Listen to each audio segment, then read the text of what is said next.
Married a ghost, the haunting truth behind a woman's inheritance. Rain lashed against the stained glass windows of Blackwood Manor, each gust of wind a mournful sigh echoing through the cavernous halls.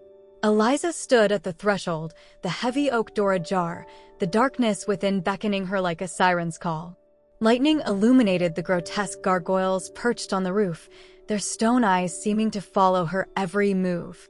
This was her inheritance, the legacy of a husband she barely knew, a man who died just weeks after their impulsive wedding, a tragic end shrouded in whispers and unanswered questions. The will was unambiguous.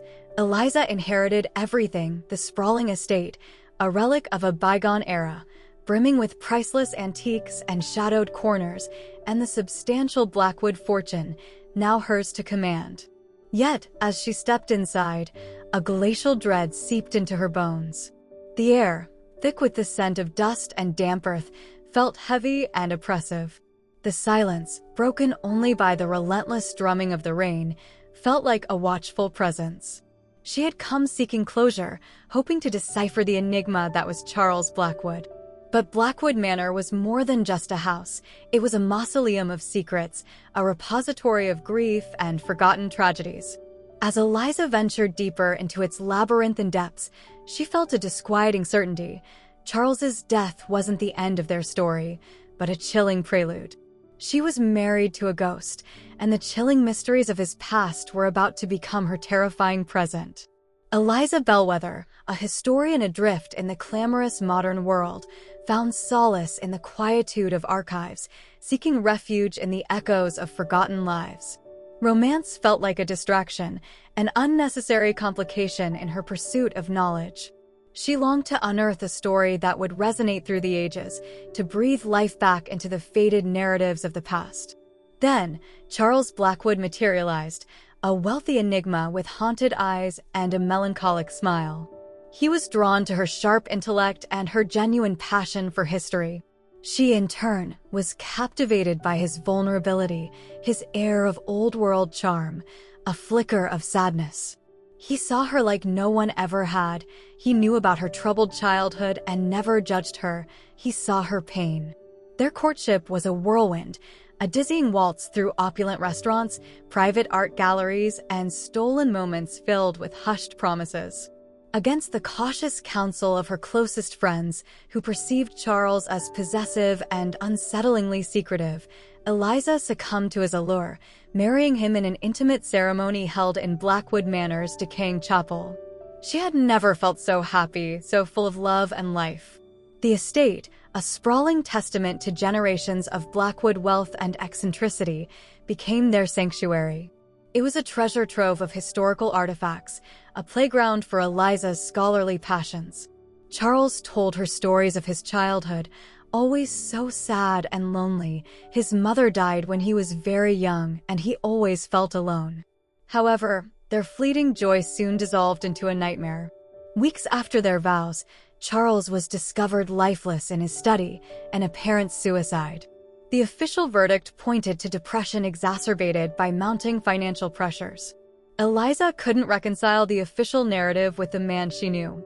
In the days leading up to his death, Charles had seemed hopeful, even buoyant. He had spoken of their shared future, of starting a family, of finally finding solace within Eliza's love. His sudden demise left her shattered, drowning in grief and doubt. The inheritance felt like a poisoned chalice, a constant reminder of her loss. Blackwood Manor, once a symbol of their love, now loomed over her, a Gothic prison haunted by his spectral absence, permeated by the insidious scent of unanswered questions. Days after Charles's funeral, driven by a need to understand, Eliza began meticulously sorting through his belongings in the study. Sunlight streamed through the tall windows, illuminating the dust motes dancing in the air and making her husband's absence all the more palpable. She discovered a hidden compartment concealed behind a section of intricately carved bookshelves. Inside, she found a worn, leather-bound journal, its pages filled with Charles's elegant script, and an antique key, its metal tarnished with age. As she delved into the journal, a chilling portrait of Charles's inner world emerged. He documented recurring nightmares, spoke of a generational curse that clung to the Blackwood family, and described a pervasive sense of dread, a feeling of being stalked by an unseen presence. One entry, scrawled just days before his death, sent a shiver of premonition down her spine. It grows stronger with each passing day. I can feel its tendrils tightening, suffocating me. Eliza, if you stumble upon these words, heed my warning. Flee. Abandon this place and never glance back. Blackwood Manor is a vessel of darkness, and it hungers to consume all who dwell within. While the journal entries were unsettling, the antique key held a more tangible mystery. Eliza tried it on every lock in the house, from the grand front door to the ornate jewelry box on Charles's vanity. The key remained stubbornly useless. Disheartened, she was about to abandon her search when a faint glimmer of metal in the gloom of the attic snagged her attention.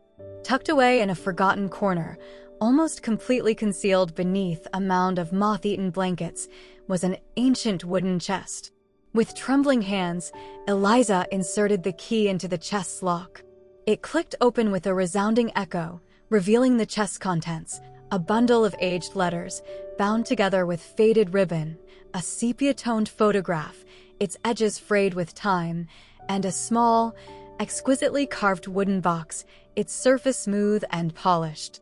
The letters were addressed to Charles's grandfather and penned by a woman named Seraphina, a name that was conspicuously absent from the Blackwood family tree. The photograph depicted Seraphina and Charles's grandfather standing side by side, their faces etched with a sense of profound sadness. As Eliza reached for the wooden box, a sudden gust of icy air swept through the attic, extinguishing the flickering candlelight and plunging her into darkness. A faint whisper, laced with sorrow and warning, brushed against her ear. "Do not open it." Defying the ominous warning, Eliza lifted the lid of the box. Inside, nestled on a bed of faded velvet, lay a single object, a lock of raven-black hair, bound with a ribbon as black as night. The moment she touched the hair, a jolt of energy surged through her body, sending her reeling. The attic spun, the walls closing in, and a guttural scream tore from her throat before darkness swallowed her whole. Visions flooded her mind, a woman's face contorted in agony, a shadowy figure lurking in the shadows, and a descent into an endless abyss. Eliza awoke disoriented on the attic floor, the wooden box clutched tightly in her hand. The storm outside had intensified, the wind howling like a banshee, the rain battering against the windows. An oppressive silence had settled over the house, broken only by the rhythmic creaking of the ancient timbers. Despite the silence, she was certain she wasn't alone. A prickling sensation at the back of her neck, the feeling of being watched, told her that she had awakened something ancient and malevolent. Gathering the letters, the photograph, and the lock of hair, Eliza retreated to her study, determined to decipher the enigma of Seraphina. Hours blurred into a desperate search through the Blackwood family history. Yet, Seraphina's name remained conspicuously absent, erased from the official record. The deeper she looked, the more it became clear that someone wanted Seraphina to be forgotten forever. Growing increasingly frustrated, Eliza decided to seek counsel from Professor Ethan Finch, a renowned historian and a close confidant of her late husband. Ethan had expressed reservations about her marriage to Charles, hinting at a darkness that clung to the Blackwood lineage. His warnings, dismissed at the time, now echoed in her mind with chilling clarity. He had also been secretly in love with her, and this realization made the situation more difficult. When she showed him the letters and the photograph, Ethan visibly recoiled. He confirmed that Seraphina had been Charles's grandfather's mistress, a woman whose existence had been carefully expunged from the family's narrative. He revealed whispers of Charles's grandfather's dabbling in the occult, of his fascination with summoning spirits from the other side. He warned her that she was treading on dangerous ground, awakening forces she couldn't possibly comprehend. "The Blackwood family is steeped in tragedy, Eliza," Ethan said gravely. "Charles understood this better than anyone. He tried to shield you from it, but he failed. Now it has its sights set on you." Ethan's words were chillingly prophetic. Blackwood Manor began to exhibit unsettling phenomena. Doors slammed shut with violent force, objects shifted inexplicably, and phantom whispers slithered through the empty corridors. Eliza caught fleeting glimpses of a shadowy figure lurking in her peripheral vision, its presence growing more palpable with each passing day. Sleep became a battleground of nightmares. Eliza found herself sleepwalking, waking in the dead of night in unfamiliar sections of the house. One night, she awoke in the Blackwood family crypt, surrounded by the lichen-covered tombstones of her husband's ancestors. A frigid hand brushed against her shoulder, and a spectral voice murmured in her ear, "You belong with us." Driven to the edge of sanity, Eliza sought the aid of Mrs. Abigail Croft, a local medium rumored to possess the ability to communicate with the departed. Skeptical yet desperate, Eliza agreed to a séance. During the session, Mrs. Croft channeled the spirit of Seraphina, who revealed a horrifying truth. She had been brutally murdered by Charles's grandfather, who feared she would expose his dabbling in dark magic and his descent into madness. Seraphina's spirit was imprisoned within Blackwood Manor, tethered to the estate by the injustice of her death. Consumed by vengeance, she targeted the Blackwood family, driving them to despair and ruin. Charles had been aware of Seraphina's presence and had desperately tried to appease her restless spirit, but his efforts had been futile. Mrs. Croft delivered a dire warning. Eliza was in imminent danger. Seraphina's spirit was growing stronger, and she craved to claim Eliza as her own, to trap her within Blackwood Manor for eternity. The only way to break the curse was to locate Seraphina's mortal remains and grant her a proper burial, allowing her tormented soul to finally find peace. Haunted by Mrs. Croft's chilling revelations, Eliza embarked on a desperate quest to unearth Seraphina's remains, navigating the treacherous depths of Blackwood Manor. Following cryptic clues scattered throughout Charles's journal and the faded letters, she traversed hidden passages, deciphered ancient riddles, and braved the oppressive darkness that clung to the estate. Her search culminated in the long-abandoned West Wing, a section of the house that had been sealed off for decades, quarantined from the living world. The air was thick with the stench of decay, the silence punctuated by the scurrying of unseen creatures. Dust lay heavy upon every surface, undisturbed for generations. She needed to uncover the chest for Seraphina to finally find peace. Behind a crumbling fireplace in a hidden chamber, Eliza discovered a shallow grave beneath the floorboards. With trembling hands, she unearthed a skeleton, its bones brittle and discolored. Mrs. Croft, summoned to the scene, confirmed that these were the mortal remains of Seraphina. As Eliza gently gathered the bones, the room began to convulse, the temperature plummeted, and the air crackled with static electricity. A spectral figure materialized before her, its face twisted in a horrifying mask of rage and sorrow. It was Seraphina's spirit, her power amplified by Eliza's proximity to her remains. "You will not interfere," she shrieked, her voice a cacophony of pain and vengeance. "I will have my retribution. The Blackwood bloodline will pay for its sins." Seraphina lunged at Eliza, hurling her against the stone wall. Eliza fought back, wielding a heavy silver candlestick as a makeshift weapon. She knew she had to protect Seraphina's remains, to prevent the spirit from reclaiming them, to offer her the chance for salvation. As they grappled, Ethan stormed into the room, clutching a crucifix and chanting ancient Latin incantations. He had followed Eliza, his concern for her safety overriding his fear of the Blackwood curse. With Ethan's spiritual guidance and the protective power of the crucifix, Eliza managed to weaken Seraphina's hold on the physical realm. Capitalizing on the momentary weakness, Eliza seized Seraphina's remains and fled the chamber, racing towards the Blackwood family crypt, the spectral wails of the vengeful spirit echoing through the mansion's haunted corridors. Reaching the crypt, Eliza placed Seraphina's bones within an empty tomb.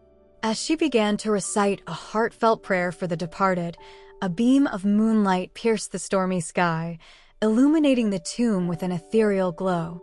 A profound sense of peace descended upon the crypt, and Seraphina's spirit began to dissipate, her face softening into a serene smile.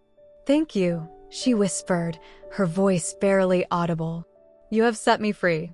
With a final, peaceful sigh, Seraphina's spirit vanished, leaving Eliza alone in the silent crypt, the echoes of the past finally laid to rest. With Seraphina's spirit finally at peace, the oppressive curse that had plagued Blackwood Manor was lifted. The unsettling phenomena ceased, the shadows receded, and a sense of tranquility permeated the estate. Eliza no longer felt haunted and sensed the chilling presence that had tormented her. Recognizing that Blackwood Manor was inextricably linked to a legacy of pain and tragedy, Eliza made the difficult decision to sell the estate, severing the ties to her past. She used the proceeds to establish the Seraphina Foundation, dedicated to providing aid and resources to women who had suffered from violence and injustice, ensuring that Seraphina's story would never be forgotten. Eliza continued her scholarly pursuits, meticulously researching and writing a book detailing the Blackwood family history, exposing the dark secrets and revealing the tragic tale of Seraphina. The book became a critically acclaimed bestseller, bringing Eliza the recognition she had long sought, not for personal gain, but to give voice to the silenced narratives of the past. Her friendship with Ethan deepened into something more profound. He became her confidant, her anchor in a world still haunted by shadows. He helped her understand the supernatural events she had experienced, teaching her about the importance of honoring the past while embracing the future. She understood she could tell him anything, he would understand her more than anyone else could. Over time, their shared experiences, their mutual respect, and their growing affection blossomed into love. Ethan confessed his long-held feelings for Eliza, admitting that he had been captivated by her strength, her intelligence, and her unwavering compassion. He told her of how Charles had been a shell of himself before he died and how much it broke his heart. Eliza realized that she reciprocated his feelings. Ethan was her safe harbor, a beacon of light in the darkness. He was her intellectual equal, her emotional support, and the man who had stood by her side when she needed him the most. They exchanged vows in a simple, heartfelt ceremony, surrounded by the warmth of their closest friends and family. They left the spectral echoes of Blackwood Manor behind, purchasing a modest cottage nestled near the university where Ethan taught.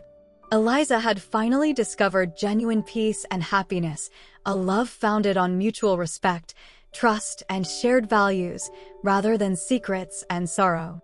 She would forever remember Charles and the haunting truth that had shaped her inheritance, but she had learned to reconcile with the past, to honor the memories of those who had suffered, and to embrace the future with unwavering hope and boundless courage. She was no longer defined by her marriage to a ghost, but by her resilience, her compassion, and her unwavering commitment to creating a better world. It was now her time to live and love with all of her heart. She was no longer married to a ghost, but she was finally free.